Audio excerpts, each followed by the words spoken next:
Imagine a world really powered by artificial intelligence. I mean, on one hand, you picture this future, right? Incredible efficiency, maybe optimized energy grids, breakthroughs, and sustainable materials. Sounds great. Mm-hmm. But then there's the other side. The computing itself, it demands just staggering amounts of energy, creates its own pretty significant environmental footprint. Yeah, So our deep dive today is exploring this really fascinating, complex intersection of AI and sustainability. and what's really intriguing, I think, is just how fast AI is evolving. Mm-hmm. It creates these profound challenges, yes, but also almost unparalleled opportunities for how we manage the planet's resources. We absolutely need to look at both sides, clearly. Okay, so let's just jump right into, well, the elephant in the room. Yeah, AI's surprising appetite for energy. You know, you think AI, maybe you picture a neat app on your phone, not some, massive power plant humming away. right. But the reality is, training those huge AI models, especially the generative AI stuff, it needs immense computational power. And here's a jaw-dropper for you. Huh. That cool image AI makes, just one single image, Yeah. could use as much power as fully charging your phone. Now think about millions of those requests every single day. The energy bill, it's mind-boggling. And it's not static either, that demand. It's a rapidly accelerating curve. The computational requirements for the most advanced AI models, they're roughly doubling every, 3.4 months? Oh, every 3.5 months. Yeah, something like that. Growth. And that leads to, astonishing power use. Just to give you some perspective, training GPT-4, that involved around 25,000 specialized GPUs. Okay, The combined rated power demand was about 22 megawatts. That's 22 million watts. which is Roughly equivalent to maybe 150 high-power electric vehicle charging stations all running flat out at the same time. okay, that paints a picture. Or even a simpler thing, like a single query to ChatGPT. That can use potentially 10 times as much electricity as just doing a standard Google search. It really, really adds up. Okay, so we know AI is power hungry. We get that. But what does that really translate to in terms of, environmental cost? Like carbon emissions? Is that the main worry, or is there more to it? Oh, absolutely. The direct link between the energy source and the carbon footprint is critical. I mean, if these AI algorithms are running in places that rely heavily on fossil fuels for electricity, their impact is going to be significantly higher. Right, makes sense. And we're already seeing this play out with some of the big tech companies. One report we saw showed Google's greenhouse gas emissions jumped a staggering 48%. And that increase was directly tied to its growing AI operations. 48%, just from AI growth. That's what the report attributed it to, yeah. Yeah, And Microsoft, Meta, they're seeing similar trends. And it's not just carbon either. There's a growing concern about water usage. water for computing. For cooling mainly, yeah. Example, Virginia, which is a huge hub for data centers, right? Yeah, They're actually considering legislation now that would require these facilities to submit water use estimates. It just shows the real strain they can put on local resources. that brings us nicely to, where all this happens, where all this computation and energy use actually lives, the physical infrastructure, data centers. Exactly. And these aren't just big rooms with a few computers, they're vast, sprawling facilities, housing countless servers, storage systems, networking gear, and crucially, these massive cooling systems to stop everything from, melting down. Indeed, they're the sort of invisible engines of our digital world. Incredibly complex operations. And inside these centers, the servers typically account for, let's say, around 60% of the total electricity demand. Just for the servers themselves, typically. Yeah. And for AI specifically, these specialized chips, graphics processing units, GPUs, they're the real workhorses. Essential for both training the huge models and then deploying them, running the applications. They allow for all the parallel computations AI needs. And the growth projections for these unseen powerhouses? Yeah, They're just astounding, aren't they? they really are. Global data center electricity consumption is estimated to more than double. It's soaring from around 415 terawatt hours. And a terawatt hour is, a massive unit. A trillion watt hours in 2024. Uh-huh. To roughly 945 TWh by 2030. Just 6 years. Exactly. And to put that in perspective, that single sector, data centers, would represent just under 3% of total global electricity consumption by then. Which is significant. But here's the really striking part for me. That's a growth rate of around 15% per year. 15%, that's more than 4 times faster than electricity consumption growth in all other sectors combined. It's just rapid, almost unprecedented growth. It truly is. Mm-hmm. And this incredibly rapid expansion, it presents some pretty significant challenges for our existing energy grids. How so? Well, our analysis suggests that grid constraints, bottlenecks in the power lines and infrastructure could actually delay about 20% of the global data center capacity that's planned for construction by 2030. A fifth of it. Delayed just because the grid can't handle it? Potentially. Yeah. The sheer demand for power is just overwhelming the current grid capabilities in some key areas. And to cater to this growth, the power sector is going to need cumulative investments of something like $480 billion globally over the next 5 years. Wow, almost $500 billion. Yeah, with nearly half of that investment needed right here in the United States. Yeah. So this raises a really important question. These data centers, they're massive new players, new actors in our electricity systems. How do we integrate them efficiently? And maybe more interestingly, can AI actually help us do that integration better? Okay, that's a critical pivot point. Mm-hmm. Because, we focused heavily on the energy demands of AI, the footprint. But now let's explore AI's immense potential as a tool for sustainability, how it can optimize things and actually help us manage resources more intelligently. Exactly. Broadly speaking, when we talk about AI for sustainability, we're referring to the powerful ways AI can enable better resource management, help optimize design process, improve operational decisions across a huge range of industries. It's really about leveraging that intelligence to make our systems fundamentally greener. Let's dive into some specific examples because the ones from the sources we looked at are genuinely impressive. They span so many different areas, like in the energy sector itself. Mm-hmm.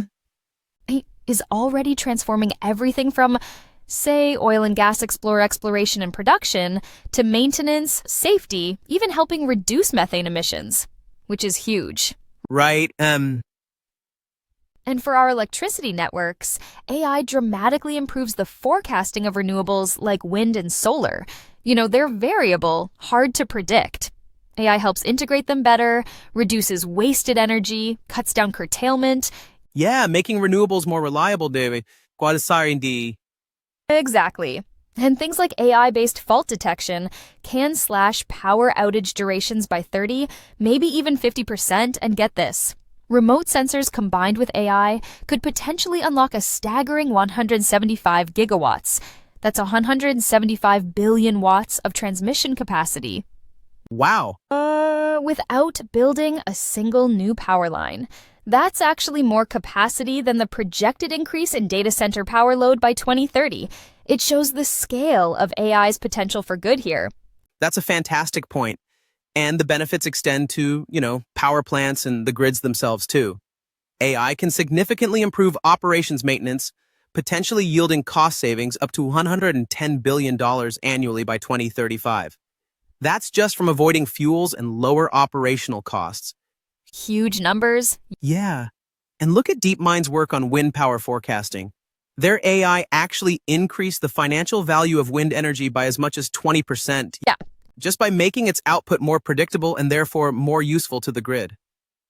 Okay, what about industry, manufacturing, and things like that? Yeah, big potential there too. AI is optimizing production processes. We're looking at potential energy savings of around 8% in light industries. Think electronics, machinery manufacturing by 2035. Okay. And we're seeing real-world examples of this whole factory optimization using AI. Places like Siemens Erlangen or NVIDIA, they've shown energy intensity improvements using less energy per unit of output of 25% up to a phenomenal 42%. Quite, that's massive for a factory. It really is. In heavy industry, like a Brazilian steelmaker, Gerdau used AI to cut down quality variations by 15% and optimize how they use materials. Less waste, fewer resources used. And transport, that's always a big one for emissions. Absolutely. AI-enabled route optimization just for road transport, that can reduce fuel consumption and emissions by maybe 2% to 15%. DHL has this tool called Green Plan. It's cut fuel costs by up to 20% for their logistics. Better routes, less fuel, makes some sense. And looking further ahead, autonomous vehicles, they're projected to cut fuel consumption by over 20% compared to conventional cars, mainly through optimized driving patterns, smoother acceleration, braking, that sort of thing. Even our buildings, right? They can get smarter too. Definitely. AI can improve energy efficiency and demand response in buildings, even with, a relatively limited number of connected devices. And think about infrastructure maintenance. You mentioned power lines earlier. Yeah. Well, the Vietnamese National Power Transmission Corporation, they use drones equipped with AI for inspecting their transmission network. It cuts the inspection time for a section from hours down to just 20 minutes. Wow, huge efficiency gain there. And what's truly fascinating, I think, is AI's broader role in just accelerating innovation across incredibly diverse fields. In medicine, for example, it led to a staggering 45,000-fold acceleration in the scientific rate of discovery for protein structures. 45,000. Fold. Yeah, and in material science, AI is proving to be a complete game changer. It's helping discover revolutionary new materials for things like ultra-efficient solar panels, looking at things called perovskites, or even developing next-generation cements that could dramatically cut emissions from construction. So finding greener materials faster. Exactly. Or optimizing complex processes like battery production. AI can analyze 10 billion data points per day in a battery factory to detect faults early and predict performance. Yeah. That massively speeds up development. And we're also seeing, increased government R&D funding for AI-related projects in places like the US and the EU. There's a clear recognition of this potential at the policy level, too. Okay, this is where it gets really compelling, I think. We've laid out this incredible potential for AI to be a genuine force for good and sustainability, but it can't all be smooth sailing, can it? What are the big roadblocks, the hidden costs we need to be really aware of? You're absolutely right. It's definitely a double-edged sword. And one major challenge is something called rebound effects. Rebound effects, what's that? It's where AI-enabled efficiencies or cost reductions can inadvertently lead to increased consumption overall. So take autonomous vehicles again. They might be more efficient per ride, right? But if they make travel so cheap and convenient that people just travel more trips longer distances, then the total energy use could actually go up, even though each individual trip is greener. The efficiency gain gets eaten up by increased demand. Okay, I see. The unintended consequence. Yeah. And you also shared some insights about market power, how, a few big tech companies really dominate AI development because they have the data, the computing power, the expertise. What are the implications of that concentration for fairness, for who benefits? Yeah, that market concentration is a significant economic risk because these few very large private players operate with naturally a clear profit orientation. Sure. The application purposes for AI are often driven by profit rather than, say, broader societal good or the common good. And this can unfortunately lead to potential distributional injustices. Who benefits versus who bears the costs? Right. We also see things like precarious working conditions for the people who actually label the data, the click workers, who prepare these massive data sets needed for AI training. They're often doing small tasks under precarious conditions without formal employment protections. Kind of the hidden human costs behind the algorithms. In some ways, yes. And think about personalized online advertising. AI can combine text and images in ways that lead to unintended messages, maybe even greenwashing, where companies, especially smaller ones, have limited control over exactly how their message is presented or targeted. And this goes deeper too, right? It's not just about biased data sets. AI systems, as you put it, are socio-technical products that can accidentally reproduce or even amplify existing societal biases, injustices like racism or sexism, baked into an algorithm. How do we even begin to tackle that? That's precisely the ethical challenge. It touches on distributive justice, ensuring the benefits of AI are shared broadly, equitably, especially when the environmental burdens, like that increased water scarcity near data centers we talked about, are often disproportionately borne by communities quite far removed from those who benefit most from the technology itself. So the impacts aren't evenly spread.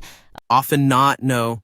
And we also face just practical barriers to getting AI widely adopted for sustainability, things like unfavorable regulations in some areas, a lack of access to the right data, problems getting different systems to work together, interoperability issues, and just persistent gaps in the skills needed to actually implement these AI solutions effectively across different sectors. Okay, so a lot of challenges alongside the potential. What can actually be done then? What are the practical steps, the policy actions needed to genuinely green AI and make sure it develops sustainably? We clearly need a multifaceted approach, lots of different angles. First, and maybe most basically, is measurement and transparency. Knowing what we're actually using. Exactly. Governments really need to start thinking about mandatory reporting requirements for data centers, especially larger ones, say, above a 300 kilowatt threshold. We can draw on examples like the European Energy Efficiency Directive or the proposed legislation in Virginia requiring public disclosure of water and energy use. Crucially, it's not just the hardware. We also need to measure the energy consumption and carbon emissions of the AI software itself. Germany's national AI strategy, for instance, actually includes research into developing AI systems that promote energy efficiency and looking at standardized environmental impact assessments for AI. Right? So measure first, then presumably, efficiency comes next. Absolutely.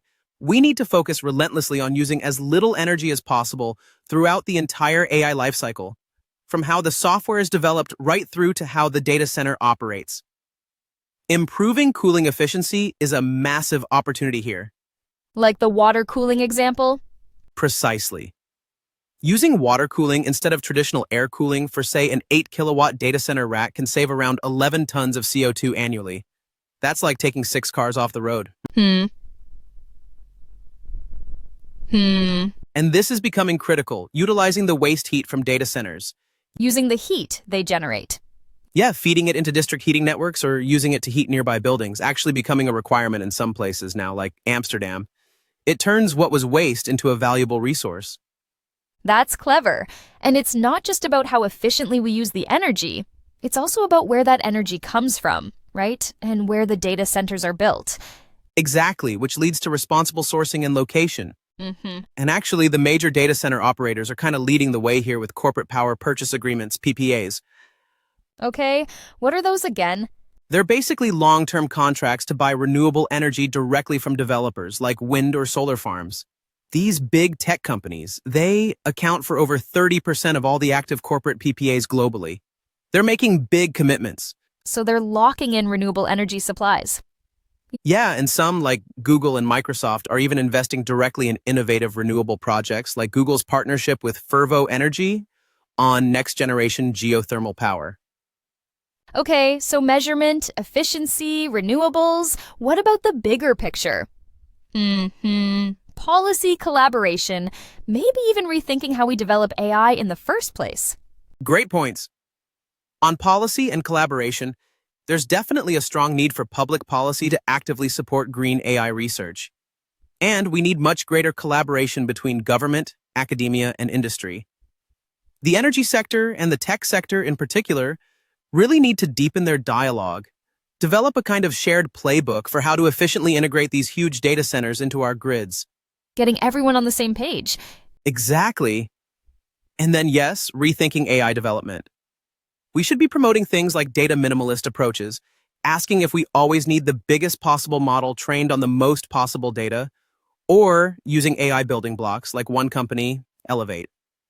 Their strategy is to use pre-built components to reduce the need for constant energy-guzzling model retraining from scratch. Building smarter, not just bigger. Precisely. And crucially, we need to consciously steer AI development towards broader community benefit. Think about the DIHR Institute's work using AI for desegregation efforts in South Africa, or projects like GreenDB, which is creating a database of sustainability information for consumer goods to help all of us make greener choices. So, really directing the power of AI intentionally. Yes.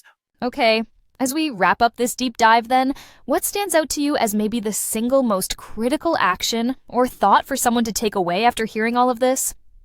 That's a good question. For me, I think it's the understanding that, yes, we absolutely must relentlessly pursue energy efficiency and renewable integration for AI's own footprint. That's non-negotiable. But at the same time, we also need to actively, deliberately direct AI's immense problem-solving power towards our planet's most pressing sustainability challenges. It's about consciously harnessing this tool for universal good, not just letting it evolve according to market forces alone. Yeah, that makes sense. It's clear, isn't it, that AI isn't inherently good or bad for sustainability. It's just a tool, a very powerful tool. Its impact depends entirely on how we choose to develop it, deploy it, and crucially govern it. We've seen the whole spectrum today, from the immense energy demands of training these huge models to its incredible potential to revolutionize everything from industrial efficiency to how we integrate renewable energy. The story of AI and sustainability?